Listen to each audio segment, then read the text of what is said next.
Can you see my slides before I, okay, all right, great. Okay, so Yat e she Carmella Kahn inisha, Twitch in initially, but Ahni Bashichin, Tohiglini Deshache, Tinjakina a Deshanella. So I'm of the Bitterwater clan, born for folded arms people. I always have people related to me. This semester, when I have my students introduce themselves at Diné College, I swear almost every student had like a clan that was related to me. So I'm like a sister or maybe a grandma to some, but it's always great to know that we have this relationship amongst our people. So I'm originally from Mariana Lake, New Mexico and Pine Springs, Arizona. I grew up half my time in Pine Springs and half in Mariana Lake.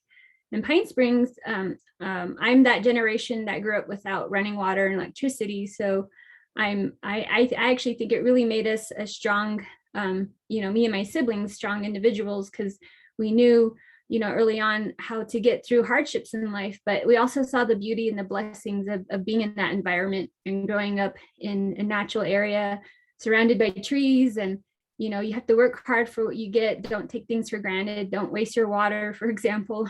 But now I'm currently living in Shiprock, New Mexico. And I attended the University of Arizona for a very long time. And I have over 14 years of experience working on community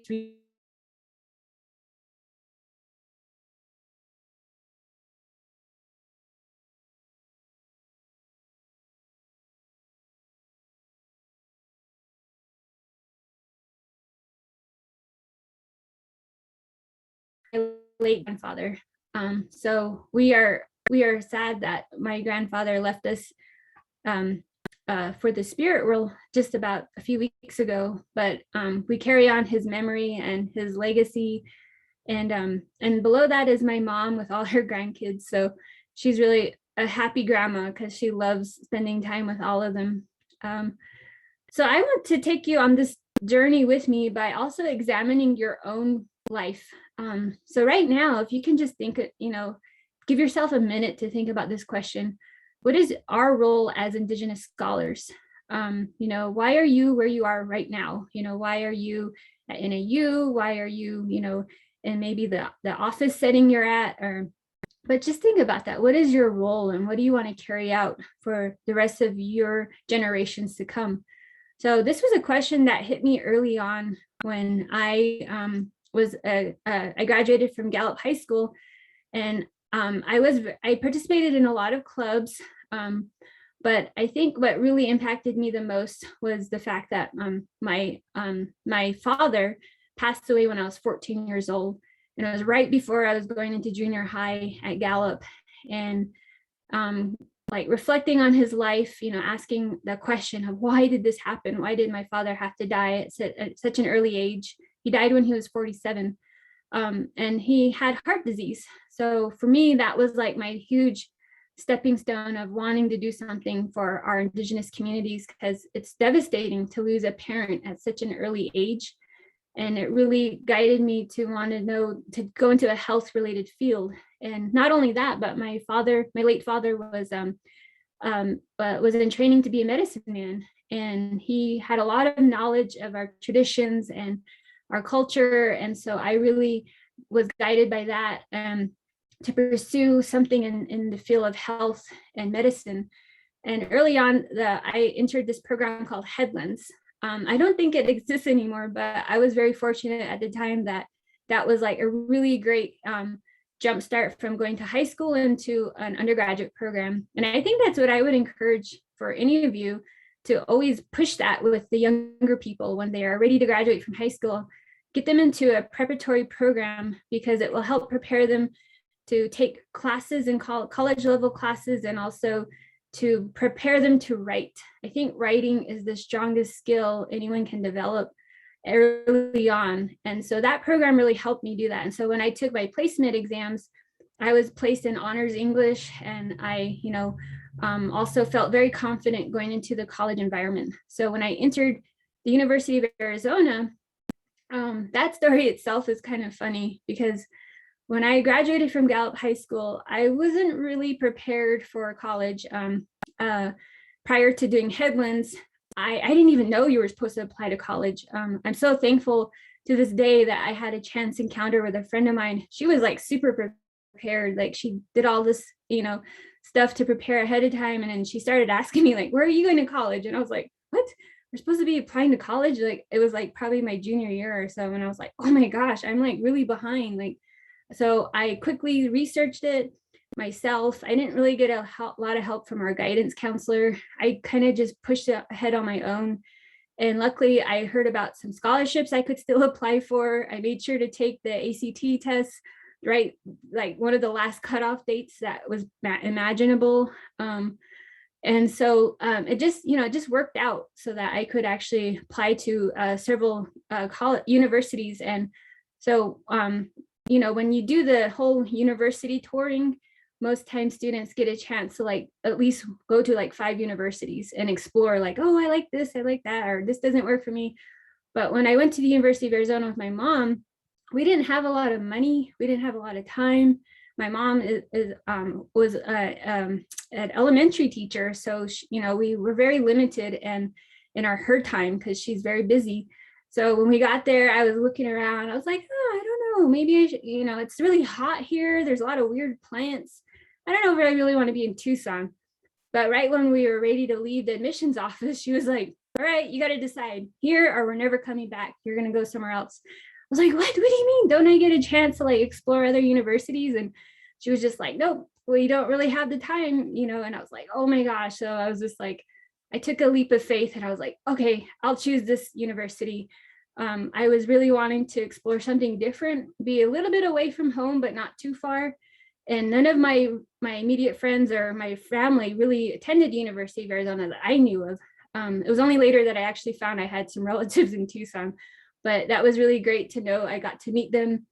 And so when I established myself at the University of Arizona, early on, I knew I wanted to go into like a health related field or something science. So microbiology was my first choice because I thought I would go into pharmacy. So I was like, yeah, I'm going to go down, become a pharmacist. I really like to study, the drugs and interactions of them because my grandmother was she knew about herbs and she taught me. And so I thought that was the natural field I wanted to do. But things kind of shifted during my time at the university. But in the meantime, I got involved with the clubs. I joined ACES, the American Indian Science and Engineering Society. And I can say one of the biggest things to overcome the fear of being in college is to get to know faculty members. I was initially intimidated, but once I approached Dr. Philip Keller, who was a faculty advisor within the Native American Student Affairs Office, I realized like, wow, faculty members aren't as scary as we see them as in the classroom. They're actually funny, they have jokes, they can provide great feedback and resources for you. They can talk about life, as you move forward, give you advice. And so with Dr. Keller, he became that person for me. And he also helped like write good letters of recommendations for me whenever I needed to apply for anything, scholarships or internships. So I was really thankful I met him and established that relationship. And it boosted my confidence to start approaching faculty after that, because I was really scared. I was really intimidated of doctors and faculty members. And so, but after meeting him, I was able to approach any faculty member and talk to them about my concerns, our homework.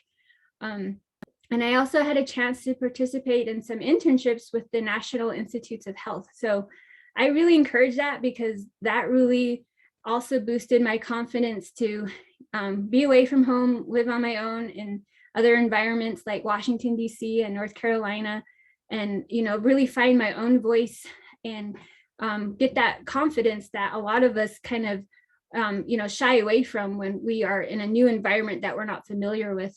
So I would honestly say NACP, Native American Cancer Prevention, has been the best resource I had when I was doing my academic journey through the University of Arizona.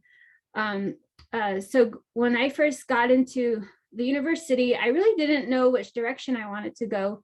But luckily, me and my friends heard of some classes taking place through the university about Navajo research, uranium, and cancer. And I was very curious. So I signed up for one of these classes, and I got to know Dr. Louise Canfield, and she was the one who got like a good number of students involved in NACP. And so I was one of those who got to take some cancer literacy classes, learn about, get introduced to cancer laboratory work and experience. And they also connected me, they partnered me with Dr. Brill, Margaret Brill. I think that was just the most amazing experience, because at least I think for like 2 years or so, I got to work in her lab, and I got paid as a student. I learned a lot of laboratory techniques and what research is. And it just really boosted my confidence from translating that experience into like classwork. I could kind of undersee a lot more of those connections when I took more science classes. And also, Dr. Louise Canfield was my biochemistry professor. And I think I passed biochemistry because of her techniques, because I took a biochem class prior to that, and I didn't do so well. So I ended up dropping that class, and I was just very devastated because, you know, honestly, most of us, we go into classes where we may not be familiar with the topic or be strong in that subject, and we do our best, but sometimes we do, you know, fail, or we get D's or whatnot. And it can be really hard on you to bounce back from that. But I've gone through that experience. There were a few science classes that were really, I struggled with. And so it was actually with Dr. Canfield where I finally got that confidence of like, wow, this is a different way to study. She had us use mind maps, and she had us do like, you know, I always met with her office hours and got extra tutoring help. And just that alone really enhanced my grade. And so I say, you know, if you ever come to a situation where you think it's pointless, it's not. You can retake that class, or you can find other strategies to get through it. So she made that possible. And so I really think that this program, because they helped me with my grades, they helped me feel motivated. They really encouraged me to network with other students, and really explore what my academic path would be down the road. And I was really excited to think about, okay, maybe I will go in a career of cancer biology, because obviously that was the next step. Like I was in Dr. Brill's lab, it was a cancer biology lab. I was really excited to be in this field, but I got the best advice ever. Dr. Brill was my mentor. And as a mentor, you can't be selfish. You know, what your needs are, you got to think about the student. And although I know she would have really loved to have me in her lab and graduate from there, get my PhD, she asked me a question one day, and she was like, Carmella, you know, where do you see yourself? What are you really passionate about? And I was just like, wow, well, I really like, you know, being in the area of cancer. And I really think, you know, we should really learn how to get this information to the community. We need to work with the community and, you know, let them see what we're doing and how we're working on these projects. And then she, you know, for her, she was like, okay, I know. I didn't see it early on. I just thought like, yeah, I'll keep going down cancer biology route and then somehow work with the community. I don't know how, but she was like, you know, you may actually want to explore public health. And I was like, public health? What is that?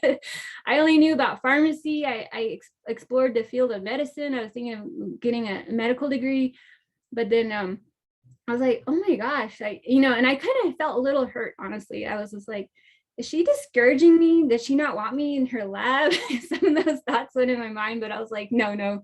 I was like, I get along well with her, and I really enjoyed this experience, and she knows it. And I've been in, you know, different research environments, but I was like, you know, I'm going to take her advice though. So after I graduated with my undergraduate degree, you know, you have to ask yourself this question: what happens when you are at a crossroads on your academic journey? So you can either really bring yourself down and think like, I don't deserve it, or I give up, or I'm afraid, I just got to accept what is. But if you actually take the other road and you're like, you know what, I'm going to take this advice. I don't know what's going to happen. I don't know. I don't have all the answers. Let's just see what happens. You know, let's have some faith and belief and, you know, pray about it and see what new opportunities can come up. So I was at that stage where you graduate and you're like, oh my gosh, what do I do from here? I don't have like a course checklist anymore. I don't have my guidance, my mentors around, you know, like I'm now graduated and I'm expected to move forward, but what's the next step? And I just took that piece of advice from Dr. Brill and I went with it. I looked for jobs afterwards, any job that looked like it was public health related. And I must have applied for like 10 positions, honestly, after my bachelor's degree. And I knew I wanted to stay in Tucson. And so the job experience was hard. It's a harsh environment because you go from one interview to another. You may get it, you may not. You may, when you get there, you may not actually like the environment and you're just like, oh, never mind. I thought it would be different. And so you decline that job offer. And so I kind of bounced around for, I don't know, maybe 2 months. I don't know. Luckily, I had some savings, so I wasn't really worried too much about money. But it did take me time to set up those interviews and get, you know, go through that process. But luckily, I saw a job announcement on the University of Arizona website, and it was a research project called the Native American Youth Empowerment Project.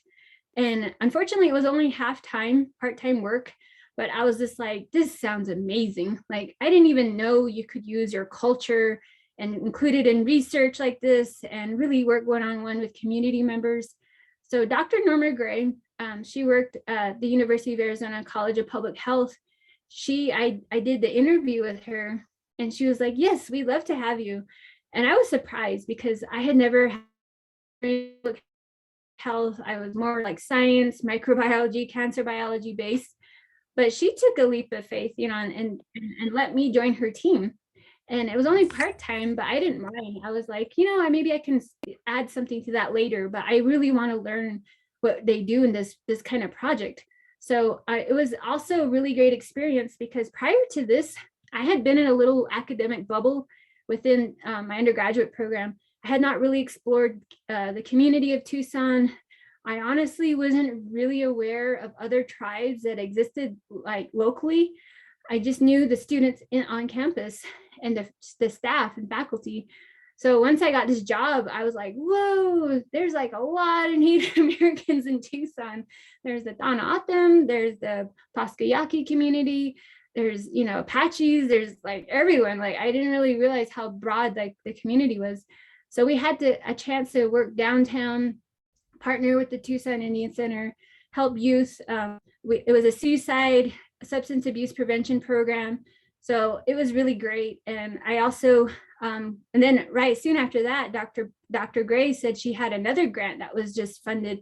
And she put me in touch with the director of that. And that was Dr. Christina Array de Boim. And she became my next mentor. She directed the Seeds of Wellness program. And that one was another partnership with Tucson Indian Center, but it was with families. So we got to work with families and do some work with them and do a lot of culture into it and the curriculum. So that's when I first learned how to develop curriculum, how to start learning how to interview, collect data, analyze data. And I was just like, this is my niche. Like, I love this, especially the culture part. And so one of the things I always laugh about is that when you are in public health community-based programs, you have to kind of be like the jack of all trades because you don't know what you're going to be requested to do. One of the things that I actually ended up doing for both projects was cooking. So that's actually a skill I hope all of you fine tune. But with these projects, I was responsible with the main person cooking for Seeds of Wellness. We had to do food demonstrations. So every time we met, I had to have like different food for them to try out and to experiment with. And then for the youth program, we had a very small budget, but we had to feed youth because, you know, youth are hungry at an after school program. So I have a funny story where the students requested this dish called Wakavaki, and it's a soup dish and it has cabbage in it. And so me and my fellow colleague and friend, Miriam, she and I were like, okay, yeah, we can make this soup dish. And we're like, yeah, cabbage, okay. And, you know, we just bought the ingredients, and then it ended up that we bought purple cabbage rather than green cabbage. So when we made the soup, it actually became like a purple soup. And the students were like, what is this?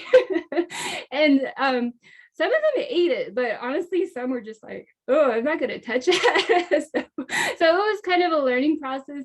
But at the end of it, we were like, you know what, we should have made a recipe book, because we had a budget we had to stick to, and we made a lot of good meals for the youth.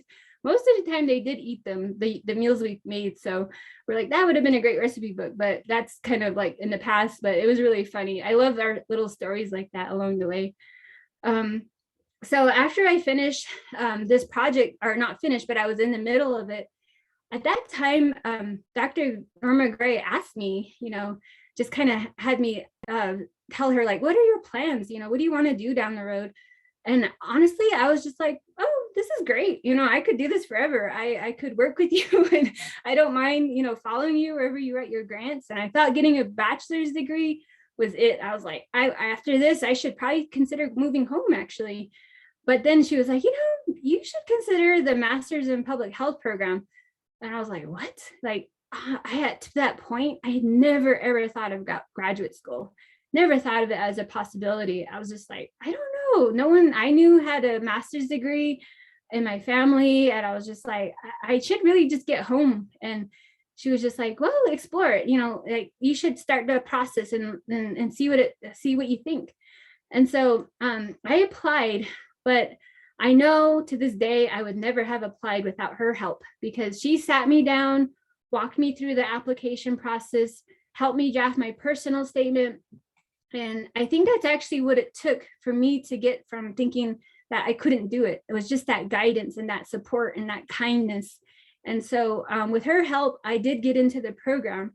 And so once I got into the Master's in Public Health program, I decided, like, okay, you got to think about a project you want to do for your applied research. And so I did a youth gardening project with the Tucson Indian Center. And this is where a community-based organization we created is called Grow Native developed. And so we worked with youth to get them interested in gardening. And that was my actual project. And so it was really great. I had so much support. Dr. Gray lent me the building we used. She let me use our van. I also got a little grant I could pay for the whole project with. So it just really worked out. And so during that time, again, without Dr. Norma Gray, you have these key mentors in your life who just care about you, and they just want you to succeed. And I see Dr. Gray as like a leader, because as a leader, your job is to help others around you become leaders. And she did that for all of us. And for me, she really took me under her wing and guided me through that process. And so, and then after I finished the master's, she was like, you should consider the doctoral program. I was just like, what in the world? Like, I don't know any doctors except you. Like, why? It's so scary. Like, I can't imagine, being Dr. Kahn. Like, I was just really intimidated. But she boosted my confidence again, walked me through the process. And she's like, it's not hard. You have all this experience, you got it. And I was like, I think she's right. So I did end up applying, and I did get into the program. So I just want to quickly address some of the challenges that we as Indigenous students face when we're going through our academic journeys. We face personal challenges, we face academic challenges. Some of those include living away from home, becoming an urban American Indian. That's a sad title that I don't like hearing when I often hear that in a very derogative way, because sometimes back home, I've encountered, now living here, back home, you have this division sometimes where people are like, oh, you're just an urban native. You're not native enough. You live there so much that you forgot your roots, that kind of talk. And so I would hear that sometimes from people I knew, and it really did hurt me. And then academic challenges is, of course, being a first generation graduate student. My mom got her bachelor's degree in education, but beyond that, I really had no immediate family that got a graduate degree. Of course, the financial stress, all of us are going through that. Being the only American Indian student in my public health cohort, also for the doctoral degree cohort, and then having limited American Indian faculty. Oh, actually, I apologize, for the American Indian cohort, for the doctoral degree, I actually did have a few, like I know one in my cohort who was American Indian.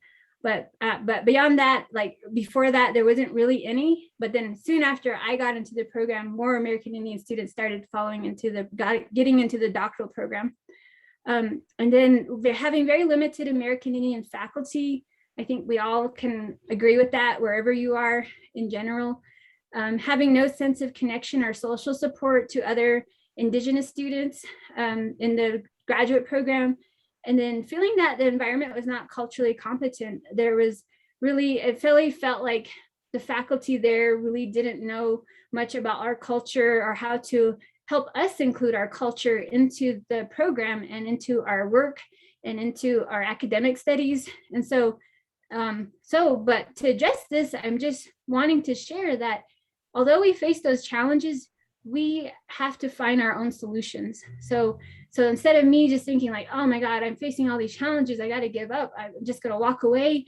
I was like, you know what, I'm here for a reason. I'm going to stick it out and I'll find some strategies that will guide me to get through this process. So one of those was, if I lived away from home, well, I need to make a family in Tucson. I really did that. It took a lot of courage to go out to the community, but I really met some great people who to this day I consider family. They really made me feel part of Tucson. They welcomed me to their homes. I attended family events. I got to know, elders in the community, and that really helped, make my heart happy. And then being an urban American Indian, I just fully embraced my identity. So whenever I had people tell me like, oh, you're just an urban Indian, I was just like, yeah, I am, but I know where my roots are too. I know where I belong. I have a family back home and I'm welcome home anytime. I'm never away from home. So you can't tell me that I'm a dislocated Indian. I know who I am.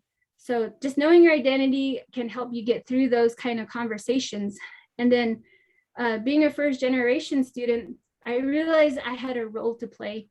Instead of just, heading home and saying, I give up, I was like, you know what, I'm going to use this as a chance to be a role model. Maybe the path I make can help it make easier for others after me.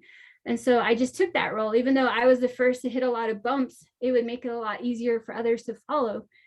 And then the financial stress, yeah, you're going to have that stress no matter what, no matter where you are. So, even though I had this financial stress, I can help offset that by applying for graduate research assistantships, scholarships, and even if I needed to take out loans just to make sure that I get through these classes and not worry too much about money.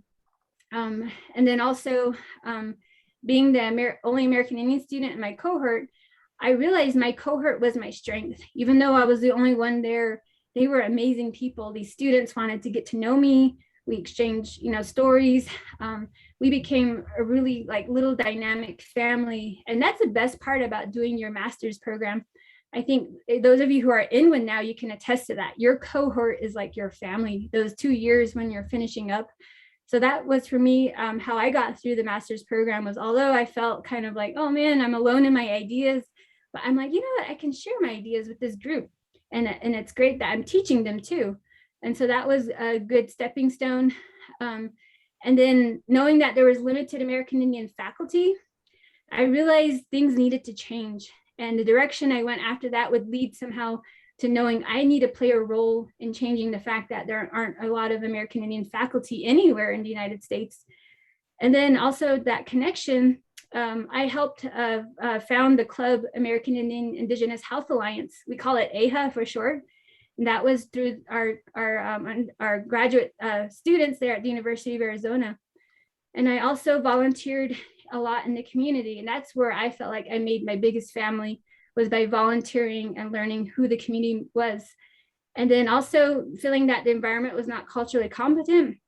Instead of complaining and just saying, oh, this university needs to do better, I hate it here.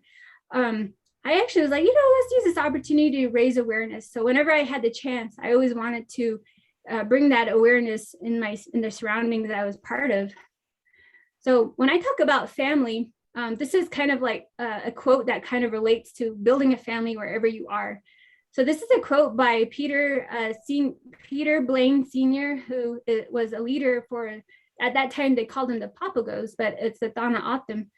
And his quote is, use your brain, but always talk to the old people. the people in the villages, let them get to know you, work at that, get their respect, and they'll work with you. This is exactly what is wrong with the leaders today. They don't talk to the people. They're in too much of a hurry. So when you think about community-based research, this is what we want to follow. We want to do research, but we can't just go in there with our agenda and think we know all the answers. It's the people who know the answers, and it's the people who you can motivate and build capacity with to improve the situations in our communities. And so I was so thankful that I had a family as well through the Grow Native project. So for this project, it was a collaborative project for my research for doing my master's program. And I worked with the Tucson Indian Center, and they worked with me. The community advisory board members were just community members in the community. They were invested in this project, and we did a lot of great work. We had a demonstration garden that we partnered with. We did a lot of outreach. We attended events. We did a youth program together, and we were trying to build community events. And so this was a really great time. And this is what motivated me to go into the doctoral program. So for my doctoral experience, I was really thankful because at that time, Dr. Nikki Telfelschoen and Dr. Priscilla Sanderson from NAU, they had a collaborative research project called the Center for American Indian Resilience. And when you're a graduate student, you want these opportunities. So if you know any faculty, who are writing grants or who have one, hire you a research assistantship. And honestly, I think I learned more from these experiences than I did in the classroom because it was applied, and I got great mentoring. You can make many mistakes and they will guide you through it. And you get to do like a lot of the activities and really work it out in your mind, think critically. And so for this is where I learned how to create curriculum. I really learned qualitative research. I really had a chance to get strong mentoring by Dr. Telfelschoen and Dr. Kirsten Reinschmidt and Agnes Adakai. These were like the meat for me. They were like the experts in like curriculum, partnering with people, building relationships, collecting data, analyzing it. Through their mentorship, I wrote my first peer-reviewed article, and I was really happy for that opportunity to get that kind of mentoring. And so, so I mentioned the American Indian and Indigenous Health Alliance. So for those of you who are really frustrated with your university environment, I say do something about it. That's what we did. We had a small group of students in our doctoral program who were like, we're so frustrated. Like, why doesn't our college pay attention to us or give us more opportunities or feel like they're culturally aware? And, so we were like, we need a voice in this academic setting. And that's why we put this club together. It was a lot of work to put it together. But in the end, we were like, we need to do this. We need to be here for each other. We need to have social support. We need to be able to raise our own funds and do things that bring us together, raise awareness. So we created the Indigenous Day of Health. It also offered an opportunity to have leadership positions. So, when you have your resume or CV, this helps you when you're applying for things or just, challenging yourself to be a leader in your community. So, early on, we did this, and our mentor was Agnes Adakai. And so I think this really helped us because it helped us. We were a really long-lasting club within our college, and it really made the college aware, like, wow, we actually have a strong, American Indian student population, and we should definitely work with them and, and see what we can do to help each other. So that's what we ended up doing. And we had a lot of fun. Like it was just great. Like, I think if it wasn't for them, I would have really felt kind of like isolated in my own struggles. But whenever we met, we could talk about our work. We could talk about, the fun stuff, the hard stuff, but we were there for each other. And that's what was great, to build a family within our own college system. So moving forward, I know I'm getting close to the time limit, so I'll try my best to finish on time. Hopefully I give you enough time for questions. But so this is the beast, my dissertation. I did, so everyone who does a doctoral program, you're expected to do a dissertation, right? So my dissertation was promoting healthy food access and food security in urban American Indians through adaptations to the local food systems and digital storytelling. Well, that's a really long sentence. So the background behind this is, so when I did when I was talking about Grow Native, I originally thought I was just going to expand on that. I thought I would do like a community-based gardening intervention. And but the thing about that was I actually wrote a proposal on a gardening intervention for the community.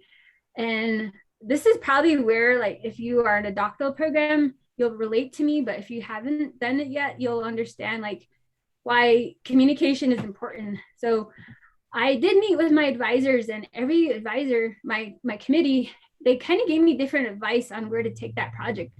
Some were like, oh, you need to make it bigger, your numbers are too small. Some were like, oh, wow, this is like a really huge project, are you sure you can do it? And then others are like, yeah, you can do this, looks perfect, just go with it. And so by the time it finally came where I was finalizing my proposal, they finally realized, like, you know what, Carmella, this is way too big for you. You know, you should scale it down or focus on something else. And I was devastated because I was like, I put so much effort into this proposal and I really wanted to continue with Grow Native.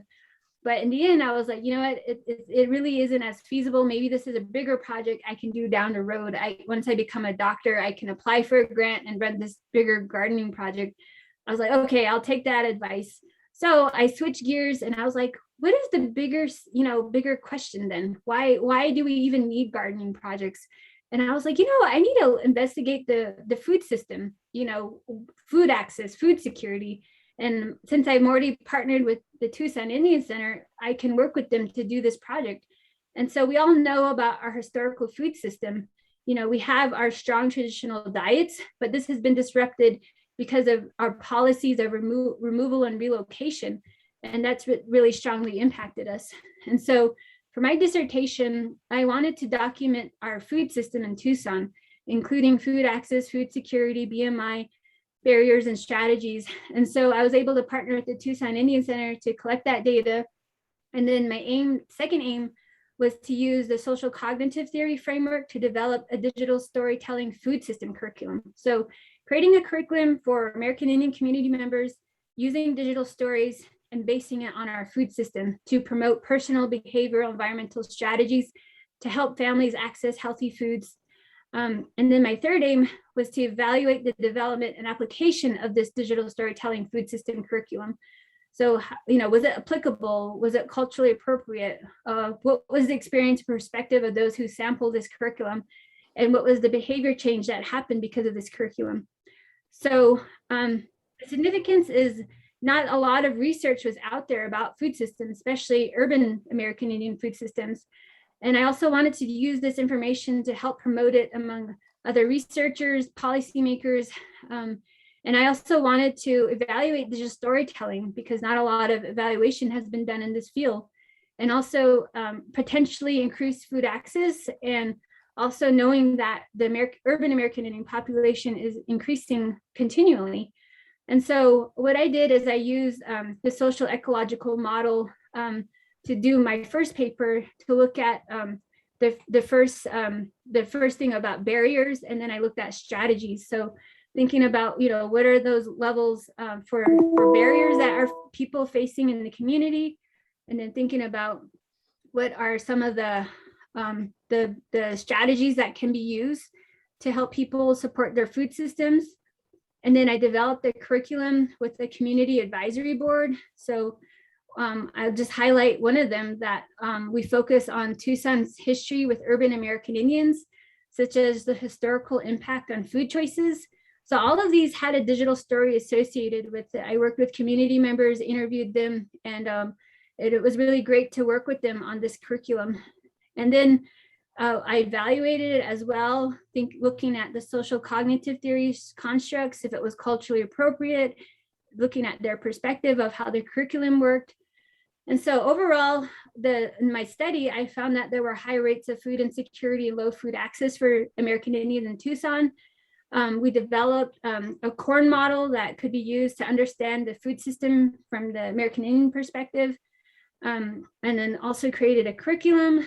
And also knowing that CBR partnerships were really important to do this type of research. So I think that that's the biggest key when you are doing your dissertation. Make sure you get to know the community you want to be working with, and also involve them in their research and train them. And it really makes a bigger impact on helping that community. So what did I learn from completing my doctoral program? Well, I could say my program took me years to complete. I think in totality, I think it took me maybe like 6 years, because most times when you finish your master's, it takes just a few years after that to finish your doctoral degree, like at least maybe 4 or 5 years if you go really fast paced. But for me, I had life events happen that I just was not anticipating. I really, wasn't expecting to. I went through a year of depression. And I think because of that, like I wasn't really focusing on doing any of my work, just functioning day to day, getting my job work done, completing whatever classwork I may have had. But beyond that, I just lost motivation. And then I remember one year my committee, 2 of my committee members actually went on sabbatical. So knowing that I didn't really have that push that year to really focus, I think that also, and I was also coming out of my depression at that time. I know things like that happen. And so my advice to you is just like undergraduate degree, your pace is your pace. Don't let anyone, put you down or make you change your mind, because you're the one who's going to ultimately finish it. And that was just my motto as I went through, because I heard from all kinds of people, faculty, admin people at my college who were just like, wow, when are you going to finish? Family back home who are like, are you ever going to get done? You get tired of that question after a while. But honestly, it's your journey, and however long that takes, it may take years. It may take really quick. Maybe you have it done in just a few years, but everyone's going to be different. So I really can't say like, it should take this much time. If you get distracted, what's wrong with you? No, that's not how it works. You'll finish, and that's all you know from yourself personally. The other thing I learned is that not something that not most people talk about is your relationships can get impacted by doing a doctoral program. My personal relationship with my partner, it did take a hit, and a lot of my colleagues and my friends who were going through the doctoral program, their relationships took a hit. And you really, I would say it's a hard time, because you become really selfish, especially like the last few years when you're about to finish. You really got to put everything aside. You have no social life. You really, it's about you and wanting to finish up. And I had to say no to a lot of things, no to, good opportunities, but I was just like, I got to get this done. And if you have a partner, that often means, you've got to say no to them too. So just keep that in mind. I would say definitely take care of your mental health. That's not something we often do, but during this time, I actually did see a counselor at the university. They had a really good counseling service. A lot of my friends in the program also went to counseling. I think that what's really got us through. And also take care of your health. I think despite having a really busy schedule, I always made sure to go running or hiking, take time out with AHA, and be with friends and socialize as much as I could. But you really got to figure out the formula that works for you. Everyone's formula is different. I had friends who were like full-time workers, they were parents. So whenever they had an assignment due, they had only that hour, that time period to get it done. But others, like, who maybe didn't have kids or they didn't have a full-time job, their schedules were different. It's really going to vary for you, whatever your journey is going to be. But my message is, if you want to get a doctoral degree, you're going to get one. That's all I can say. Nothing's going to stop you. And that's just my drive that got me through my struggles and my challenges. So after I finish, you ask yourself that big question. Okay, now what? Like, wow, I have this degree. What do I get to do now? So other advice I would give you is, if you're going down the academic route and you get a doctoral degree and you're like, yeah, I'm going to be in an institute, a university, I would say take classes on how to teach, because I didn't And it was a huge learning curve for me to learn how to teach, because when I was a teaching assistant at the University of Arizona, it's required if you're going to get your doctoral degree. I got so intimidated and scared. I did not like being a teaching assistant to graduate students at the University of Arizona, because they were really pushy and bossy. They didn't like the grades I gave them. And I felt like I was being attacked, you know, when they would challenge me with their grades. And even though I graded well and fairly, and I was just like, I don't want to teach. Like, I was just so scared after that experience. But then, thanks to Dr. Telfel's show, she slowly gave me baby steps again. So at the summer research enhancement program at Diné College, I did some guest lectures, and I was like, okay, it's not so bad, you know, maybe 1, 2 here or there. And then they invited me to become a full-time instructor one summer. And I worked with Dr. Heather Dreyfus and Dr. Mark Bauer. And there I got amazing mentoring from them on how to teach. And Heather guided me. She didn't just push me out there, you know, she co-taught with me. So I gained confidence, and I learned from her great teaching strategies. And then finally, I am where I am now as an assistant professor at Diné College. I honestly don't think I would have made it here, because I really did not like teaching from the beginning. But because of all these mentoring, baby steps, and building confidence, I finally feel like, yeah, I am where I'm meant to be. And thanks in part to the Navajo Native American Research Center for Health Partnership, the Navajo NARCH grant, that helps fund my salary. I learned a lot of mentoring through research, through mentoring. I've become a strong part of the summer research enhancement program.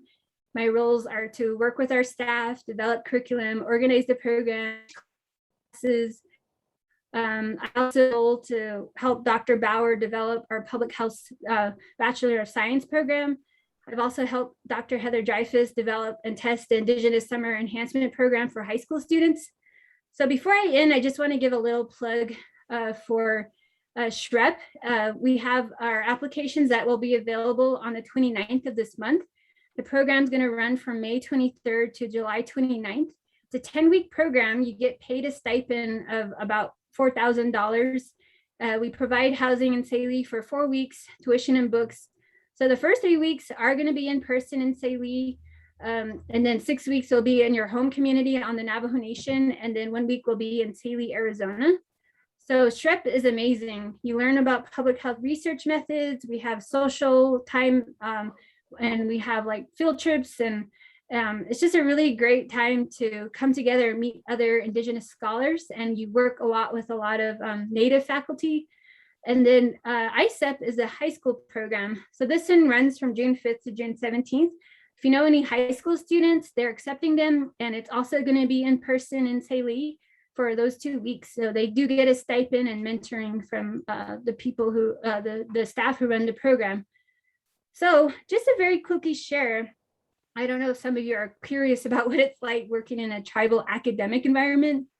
It is definitely different from working in your typical university type environment off, you know, not within a tribal nation. First of all, I could say, I'll talk a little bit about challenges, but also the benefits. The starting off, the challenges definitely is that everything is more slower paced. I don't mean to be mean, but like if I could compare it like where I'm at now to like being from Tucson, I would say it's really stepping back in time because there's a lot of things that are still paper-based.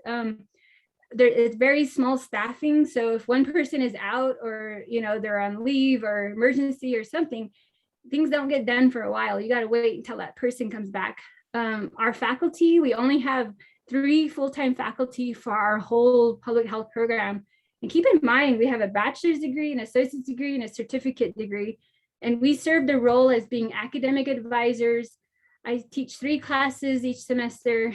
The rest of the time I do research with SREP and our other research projects. And then you're also writing new projects, new proposals, new grants, so you can keep money coming in. And then you're doing training. I'm learning about the political environment. I'm learning about, you know, how to do the administrative type stuff. We got to do academic program review reports. We got to assess ourselves. We got to do evaluation. So it's like nonstop. Like sometimes I really feel overwhelmed, but that's when you got to find your center again. And I got to go back to those techniques I did when I did my dissertation. But also it's just, you know, learning to deal with the political environment. Because I always had this happy-go-lucky attitude of like, oh, when I move back to the, you know, the nation, I'm gonna be home. It's gonna be fun. Everyone will be related to me, you know. But what you find is, you know, just like any other place, you know, there's backstabbing, there's, you know, gossip, you got to learn how to deal with that and not give into it. And so I'm doing my best to kind of remain balanced. And I'm just thankful though that I do have a very strong work environment with Dr. Bauer, Dr. Christopher Dickerson, who are my work colleagues. And Dr. Bauer gives me the strongest mentoring. He's been here at this college for like over 40 years or so. And so he's given me the best advice. And so if you can find that niche where you feel like you have a great, you know, support and supervisor and it's your program is developing, you can be creative. I'm so thankful I had the chance to help develop these public health classes. Since it's a new program, we had to develop all this new curriculum. I could impart a lot of my knowledge, my cultural knowledge, and what I've learned from people, put it into the curriculum. I think it's just amazing that we are based on a foundation of Sa'ana Epic. We follow, you know, the Diné process of Nsakes, Nahata, Ina, and Sihasin. That's ingrained in our syllabus, in our framework. We teach that. We use that model for teaching public health research methods. So just that alone, it gives me the sense of like, yes, I am where I am meant to be because I'm using the knowledge I've gained. I can share it with the students and they can relate to it. And I can use all my experiences, even though they've been really hard struggles, to guide these students, to help them push them forward in new directions that they didn't think was possible. So I asked myself, where do I go from here? Well, I'm happy to say that I am going to stay at the Diné College. We recently got awarded a new NARCH grant, and I'm actually a co-principal investigator. So I'm really excited that with this NIH grant, we're going to do more to continue to improve our public health programs, expand my research capabilities, learn more about the management part of it, budgeting, and also just, you know, continue to challenge myself, but also feel like, yes, you know, I am home, happy to be home. And, you know, who knows, there'll be more challenges that come up, but at least I know I got this far and there's more steps to go on this journey. So I think that's about it. I reached the last slide just to say leadership and respect for leadership is where education starts. Today, no one steps forward to take charge.